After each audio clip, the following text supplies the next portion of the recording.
Good morning, everyone. Sorry, there's not the usual fade out, and it's a little bit of a different intro today. Why? Well, of course, Donald Trump won, and it was.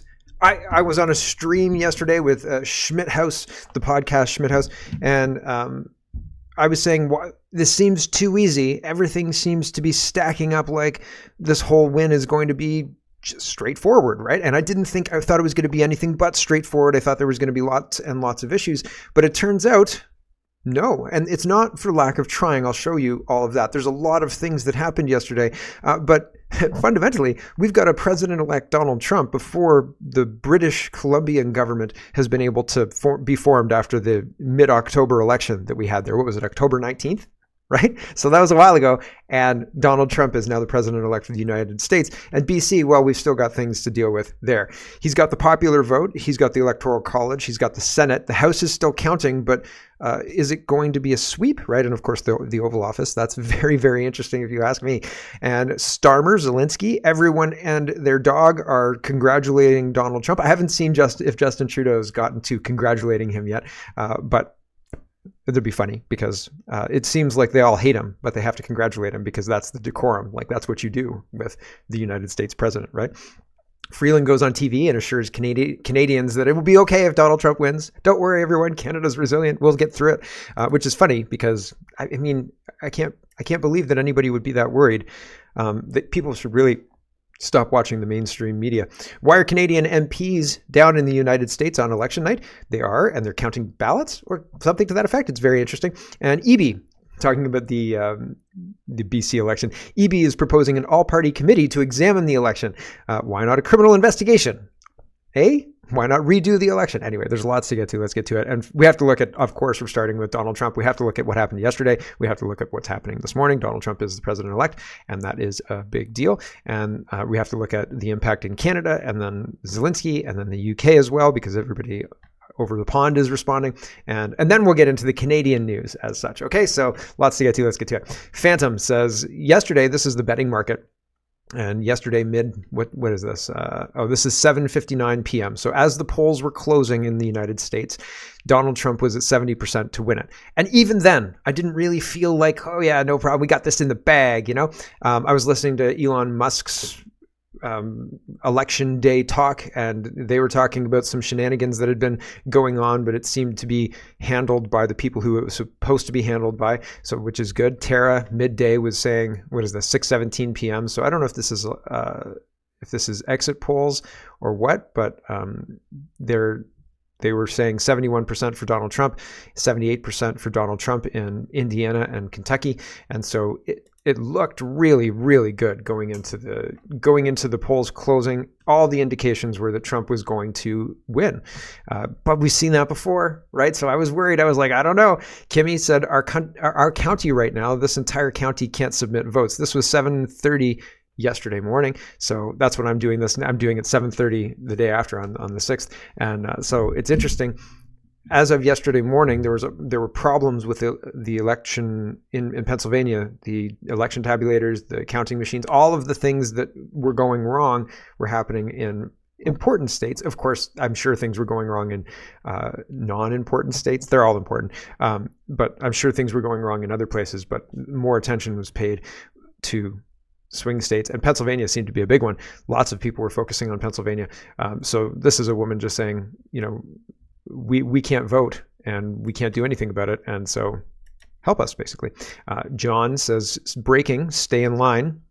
Judge extends voting hours in one Luzerne County, Pennsylvania precinct to 9:30 p.m. after voters were unable to cast ballots due to delays. So they kept some stations open in order to compensate for these issues, right? And these are just samples. I saw a whole bunch of these, but I mean, not overwhelming. And I don't think probably any more than you'd see.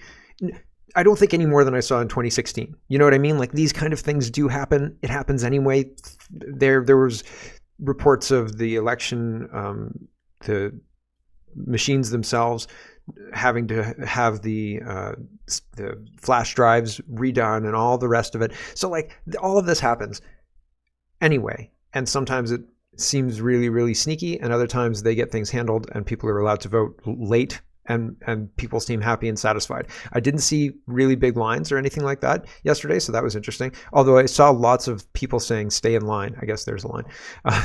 Real Max says, breaking: elections officials in Caroline County, Virginia have switched to paper ballots due to a reported issue with the voting machines.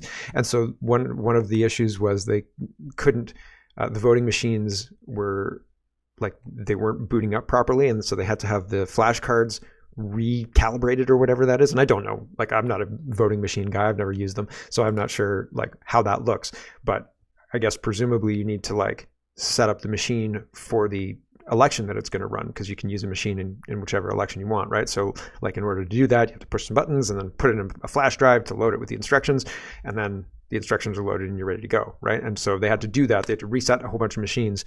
And so they said, forget it, we'll do it on paper ballots. So if they have that contingency plan, I mean, you'd think they'd use that, right? Anyway, Lara Trump says, throughout the day, we have been monitoring slow ballot counting in Milwaukee. Now, our legal team has learned that the counting took place in unsecured conditions and the city now has to start over, wildly extending the counting timeline. Interesting, right? Like, shocking that they're wanting to extend the counting timeline. So I saw this at 6:30. I was like, oh, here we go, right? But again, it seemed like a small problem. She says, this is unacceptable. This is an unacceptable example of incompetent election administration in a key swing state. Voters deserve better, and we are unambiguously calling on Milwaukee's officials to do their jobs and count ballots quickly and effectively. Anything less undermines voter confidence. Yeah, I would agree with that. And it seems like they were able to get their stuff together. America AF says, Kentucky update, Donald Trump 64, Kamala Harris 34. That's 6:45. So all indications going into the polls closing were that he was going to win. And well, here we are, 3:06 a.m. He's done it. He's done it again. Trump pulls off comeback for the ages with election win. So yeah, he won it. This is Joe Rogan. He says, holy shit. And this is Fox News reporting President-elect Trump. Here we go.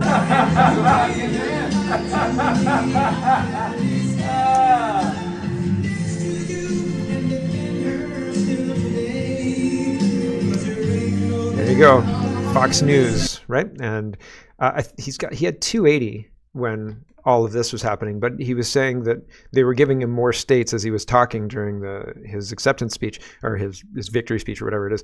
And he said, I think he thinks that we're up to 315 electoral votes now. Here's Rothmus, and they're sharing, what's this guy's name? I can't remember his name. I don't know why. Ben Shapiro. New York Times. Rothmus says, Trump has a 70% chance of winning the Electoral College. Kamala has a 0.2 advantage in the popular vote estimate, but she lost it. Popular vote went to Trump. This could be the first Republican victory in both the Electoral College and the popular vote since 2004. And yeah, like it looks like that's happened. And Lyndon says, Trump has the Senate too. This means he can get things changed much easier. His execution is now key. So how he does this matters more than, we can't get it done because we can't get the votes. And, we're blocked there and blocked there. He's got the power, and it looks, wouldn't it be interesting if he was able to flip the House? I don't know how close it is. I hear they're still counting. If he flips the House, that's a full sweep, right? I don't think he got California. He was saying he could win California. Garbage Human says, anyone still think that Trump really lost in 2020? And my response to that is, of course, he did not lose. He won 2020. And you can't tell people that the other side are evil communists. You have to show them. And we got shown. Holy cow, boy, how did we get shown. Tara is sharing this. Breaking MSNBC. This is 5:58 a.m. Okay? Like, they waited to the last possible minute before they could announce. Breaking. Finally, MSNBC confirms that Donald Trump is the winner of the 2024 presidential election. Here's MSNBC's announcement, right? 6 o'clock in the morning, grudgingly. From the Decision Desk, NBC News can now project that Donald Trump has won the state of Wisconsin, which means he is the winner of this race and will return to the White House as this country's 47th president. And for so many of you watching right now, that news is, to say the least, a lot to digest. I understand that personally. Like a Thanksgiving meal or like a Christmas buffet? No? Like, or are you saying something else? Like it's sitting like lead in your stomach? I guess it depends on your perspective. James O'Keefe says, congrats, dude. The powers that be sued you and tried to jail you and tried to kill you, but you won despite it and perhaps because of it. That series of events can inspire a lot of people. Listen, how do I get them to shoot at my ear? Okay. really need an earshot. For me, it would be really easy because my ears stick out. So I mean, like you could get it through and through, and it would not put my life in danger at all. Darn you! I mean, there's a benefit to having sticky outy ears like I have. But yeah, I mean, like the series of events that led to Trump being where he is right now, and now, like he's got to be inaugurated now. So put him in a bunker, get him in a bunker, and we'll just keep him there until he's president. Okay. Yikes. Paul says, I mean, he's been out tap dancing on a tightrope, watching the deep state, daring them to shoot at him. And when they do shoot at him, he just dodges bullets. So I think we're okay. Just saying. Paul says, the brain power here in this picture is staggering. Donald Trump, Dana White, Elon Musk. Then add in Tulsi Gabbard, RFK Jr., Vance, and Vivek Ramaswamy. The future is looking extremely bright for the U.S. Do you think Vivek gets a high profile cabinet position? Secretary of State Ramaswamy? That'd be interesting. I mean, like who else? Pompeo? I don't know. Who do you think? Dana White? That'd be fun. It'd be fun. We'll see. We'll see how Trump's cabinet shapes up. Patrick, and I know that he's got his transition team in place. And like, I think Tulsi Gabbard, Vivek, RFK Jr., all of these people, and Elon Musk is supposed to be the government accountability official, right? They're going to be reporting to Elon Musk. So that's going to be very interesting. Patrick Bet Davis says, it's 2:45 a.m. Eastern time. Imagine how many people already went to sleep. I was just getting up. Go check CanadaReport.co. You'll see what I got up. The man is 78 years old and still on stage speaking. He's working the crowd as if he's going for another 45 minutes. Honestly, I don't have the energy that he's got. He's got energy like crazy. Most 22-year-olds don't have this kind of stamina. This is by far his most intimidating quality. Not talking shit, not making money, not speaking, but the fact that he can outlast everyone. Congratulations, President Donald Trump, on a monumental victory. Love him or hate him, you have to respect his fight. The future looks bright. Fingers crossed, right? Like Jeepers Creepers, fingers crossed. Here's Wall Street Apes, Donald Trump's first speech as the 47th president of the United States. 27 minutes. I got one that's 37 minutes. And he brings up everybody onto the stage. He brings up Vance. He has everybody up there and he gets them to talk. And he's just chatting away like it's 6 p.m. Like he's not, not tired or anything like that. He's just hanging out doing his thing, right? And so that's pretty wild. I mean, as you get older, do you need less sleep? I find that I can get up earlier and function pretty well. So I don't know. Maybe that's it. Maybe he's just got a, aged superpower. Colin says, just in, Dana White goes off. Thanks, Joe Rogan, for endorsing Donald Trump and helping him over the finish line. It's 49 seconds, so I'll let him say it. Nobody deserves this more than him, and nobody deserves this more than his family does. This is what happens when the machine comes after you. What you've seen over the last several years, this is what it looks like. Couldn't stop him. He keeps going forward. He doesn't quit. He's the most resilient, hard-working man I've ever met in my life. His family are incredible people. This is karma, ladies and gentlemen. He deserves this. They deserve it as a family. I want to thank some people real quick. I want to thank the Nelk boys, Aiden Ross, Theo Vaughn, busting with the boys, and last but not least, the mighty and powerful Joe Rogan. And thank you, America. Thank you. Have a good night. There you go, right? And Trump's still spinning. He's still spinning. You're weaving. He calls it weaving. Chief Nerd says, chance of Bobby erupt as Trump says RFK Jr. is going to make America healthy again. Here, we'll listen to it. On behalf of this great group of people, these are hardworking people. These are fantastic people, and we can add a few names like Robert F. Kennedy Jr. He came and he's going to help make America healthy again.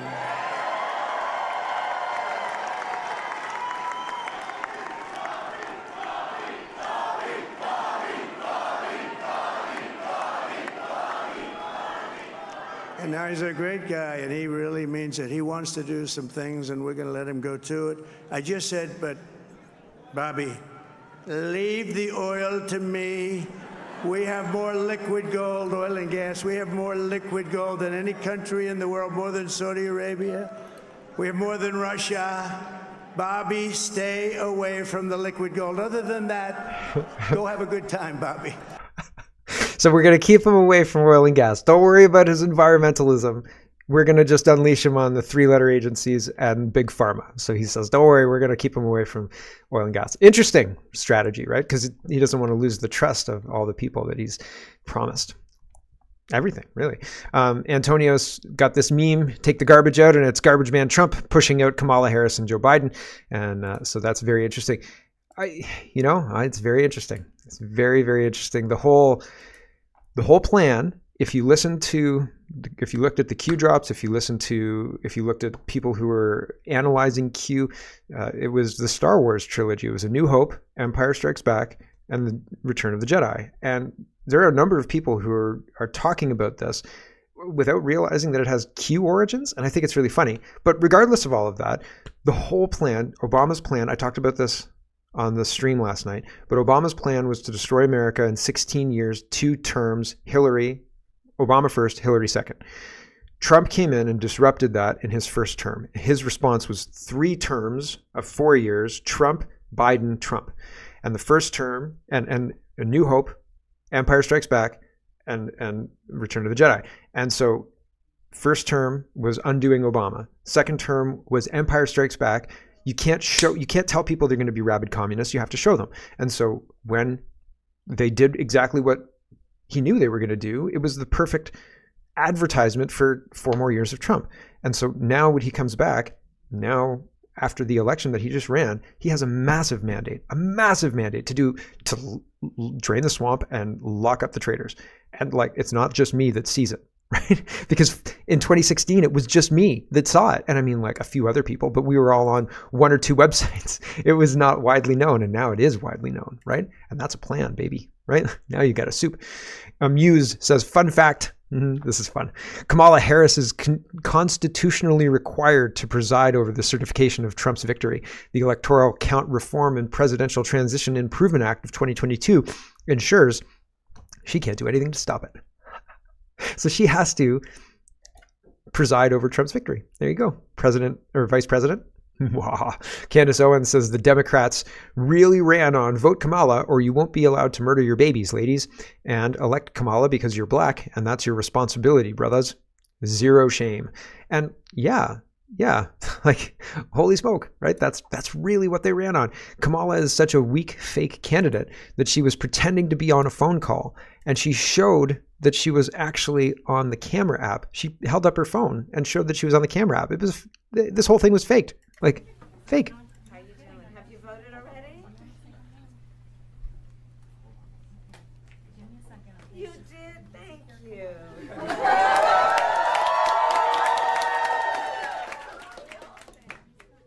Camera app, right? So she held up the phone for the fake person to hear, and I guess she's on the camera app. Weird.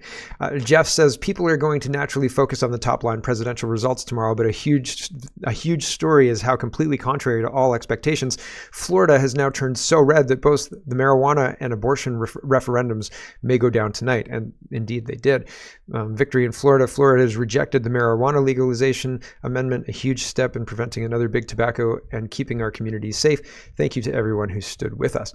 Right, and that's interesting. And then David says the victory over the all-trimester abortion amendment in Florida is really incredible. More than 50,000 preborn infants' lives per year were at stake if it had passed. Every new human being brings a spark of the divine into the world. That's why this matters so much. Yeah, so there you go. And Nick says this election is something of an indictment. This is good. This is a CNN guy going off on CNN hosts about the election and saying, listen, guys, this is the media being out of touch. This is the media carrying water for liars and basically losing our shirts on it. Here we go. This is a mandate. He's won the national popular vote for a Republican for the first time since 2004. This is a big deal. This isn't backing into the office. This is a mandate to do what you said you were going to do. Get the economy working again for regular working class Americans. Fix immigration, try to get crime under control, try to reduce the chaos in the world. This is a mandate from the American people to do that. I think I'm interpreting the results tonight as the revenge of just the regular old working class American, the anonymous American who has been crushed, insulted, condescended to. They're not garbage. They're not Nazis. They're just regular people who get up and go to work every day and are trying to make a better life for their kids, and they feel like they have been told to just shut up when they have complained about the things that are hurting them in their own lives. I also feel like this election, as we sit here and pour over this tonight, is something of an indictment of the political information complex. I mean, we've been sitting around here for the last couple of weeks, and the story that was portrayed was not true. I mean, we were told Puerto Rico was going to change the election. Liz Cheney, Nikki Haley voters, women lying to their husbands. Before that, it was Tim Walz and the camo hats. Night after night after night, we were told all these things and gimmicks were going to somehow push Harris over the line, and we were just ignoring the fundamentals. Inflation, people feeling like that they were barely able to tread water at best. That was the fundamentals of the election. And so I think that both parties should always look at the results of an election and figure out what went right and what went wrong. But I think for all of us who cover elections and talk about elections and do this on a day-to-day basis, we have to figure out how to understand, talk to, and listen to the half of the country that rose up tonight and said, we've had enough. Right. So, I mean, that's interesting. It's the economy, stupid. Yeah. Or, so here's Canada's take on it, and see if you can spot the difference. I spotted the difference right away. Also, this woman's haircut is hilarious. Like, hilarious. Here we go. She's like right out of a Hunger Games movie or something. Here we go. Let's talk about exactly the question that you're asking is one that I've been catching a lot of heat for answering on air, and we've been talking about this in the last week or two. You're talking about the propaganda campaign and the playbook of Trump. This is not new. This is not surprising. This is directly out of Hitler's playbook. This is out of an autocrat playbook. This is a... Come on. A way to, I mean, the things that Trump has done masterfully, frankly, is to get the entire, to get a big part of the population to believe that the game is rigged and to sow distrust in public institutions and the free press. That is a tried and true playbook that we have seen time and time before that has resulted in really disastrous things for society. And that is what's working. And so it's actually quite simple. When you tell a big enough lie over and over and over, people are going to believe it. Even when folks around him, like Rudy Giuliani and others, have literally been found liable for telling those lies that weren't true. The public still believes it, and the whole goal was to erode trust in our public institutions, and it's working. Fake news. If anything, that's what fake news. I mean, Donald Trump has done that really well. Can't argue with that, right? I can argue with all of this. Holy smoke. So her premise is basically Donald Trump is lying about everything, and people are believing his evil lies, and the media is telling the truth, and nobody's believing the media's truth over Donald Trump's convenient and easy to believe lies. And she doesn't understand that the institutions themselves are indeed corrupt. Like, we've got Danielle Smith still allowing lockdowns in old age homes. I was pointing out that Trump was elected before the BC results have been finalized. That's crazy. And Gunther says the Epstein and Diddy listers are panicking. And TikTok. That's interesting. That's an interesting aspect of this. So Trump has said very clearly that he's going to declassify a lot of things and make arrests where necessary and so on. So we'll see if that happens. I had said at the beginning of my show, I had to pause it. And so I came back. So if I repeated myself, I apologize. But in the time since I started my show, Justin Trudeau has congratulated Donald Trump. And so here's that. Justin Trudeau says, congratulations to Donald Trump on being elected president of the United States. The friendship between Canada and the U.S. is the envy of the world. I know President Trump and I will work together to create more opportunity, prosperity, and security for both of our nations. He didn't last time, and there was some soreness between Donald Trump and Justin Trudeau last time. Here is a Canadian MP, Heather McPherson, and she is she's an MP for Edmonton Strathcona, and she is in the United States observing the final count, and I don't have any idea why she's doing that. Here we go. Hey everyone, I'm in Wisconsin. It's been quite a day today. We've been visiting polls. We've been talking to election workers. We've been talking to voters all day. Right now, I'm actually in the hall where they are counting all of the advanced ballots. The way it works in Wisconsin is they can't start that until Election Day, 7 a.m. on Election Day. So the counting is going on right now. We know this is a really important state. We're keeping an eye on things, and I'll keep you posted. I wonder how many, like there were 100 Labor MPs who went to the United States for poll watching and things like that too, right? So isn't that election interference? Could North Korea send poll watchers to Canada's elections, or could any other place that they want? Could China? Could China send like a contingency of people to go and watch counts and talk to poll workers and talk to other people? It doesn't make any sense to me. It's crazy. Jagmeet Singh weighed in yesterday at 5 p.m., so before polls closed. He said, no matter the outcome of the U.S. election, let me say this, hope is always better than fear and division. Yes, I'm glad that my hope that Donald Trump would win turned into an actual thing that happened. Tomorrow we'll be ready to stand up for Canada. Stand up for Canada. He's never stood up for Canada. Here's a Canadian guy who went down to the United States and he voted. So because he just wanted to vote for Donald Trump, he said, Canadian man, or YEG Wave said, a Canadian man flew to California to cast a vote in the United States presidential election. And here's the quote. He says, I'm a Canadian citizen and I just flew to California to vote for Donald Trump. No ID or proof of residency was required. Trump 2024. So there you go. And he didn't break any laws, I guess. So he's not worried that he's going to have any kind of repercussions or anything like that. Very interesting. Stephen Taylor says Chrystia Freeland wants to reassure Canadians that no matter what happens in the U.S. election, Canada will be just fine. Here's Freeland sounding very condescending. And here you go. Well, Adrian, first of all, thank you for having me on tonight. And I have heard a lot of people talking about their anxiety on your show. And so I do just want to start by saying I know a lot of Canadians are anxious.